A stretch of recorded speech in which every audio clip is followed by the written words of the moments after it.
Immigration is the act of moving permanently to a new country. People migrate for many reasons, like to escape persecution, violence, or poverty. But most of all, people want to look for a better life for themselves and their families. Most immigrants have seen America as a promised land, a place where one could live in freedom, and their voices can be heard. This is immigration in America.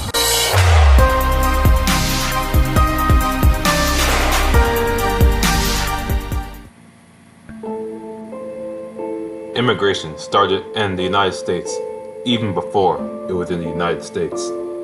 This became prevalent in the 1500s. The British founded their first permanent settlement in 1607 called Jamestown in present-day Virginia. They came here to have their religious freedom, free from persecution. Pilgrims came to the U.S. 14 years later in 1620 and established a colony called the Massachusetts Bay Colony.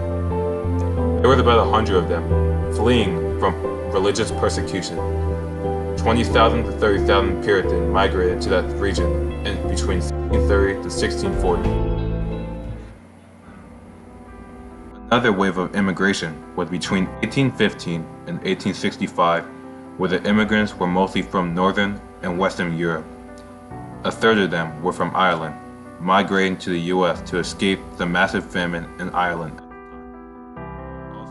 A lot of Germans migrated to the United States in the early 1800s.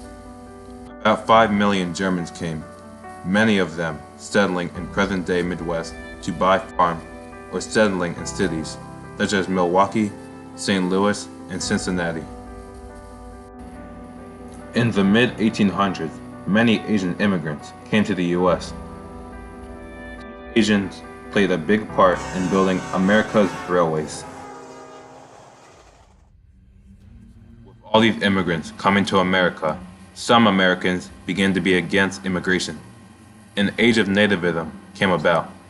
Nativism is when the native inhabitants of a country wanted policies to make life for immigrants hard or not equal.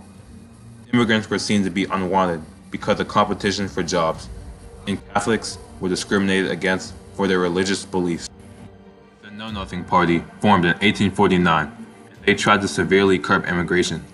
They were also anti-Roman Catholic. The Chinese Exclusion Act of 1882 was also against immigration. It basically banned Chinese laborers from coming to America. California has pushed for this new law, blaming the Chinese for the decline in wages. In 1924, the National Oranges Act was passed. It was a permanent quota system by which 2% of the total population of any ethnic group already in the U.S. in 1890 could be admitted to the United States. The United States preferred old immigrants like the Irish and German instead of the new immigrants from places like Italy, Russia, and especially Asia. The immigration of the Gilded Age was characterized by the big cities.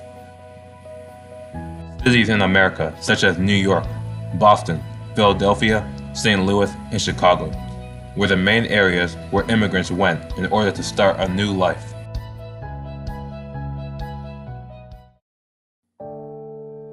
However, there was not enough housing space in these cities, so many immigrants and the poor were forced into poverty and homelessness. The dark and dirty crevices that people were in were abominable. This is how the plutocrats of the time period rose to power. Many immigrants were willing to be paid extremely low amounts and work in any conditions just to get a job and receive money, because they had nothing in this new country. Desperate immigrants worked in sweatshops with dangerous conditions and extremely low wages. While the rich were living in fine homes and eating only the finest foods, the workers were living in small apartments and struggling to put food on the table.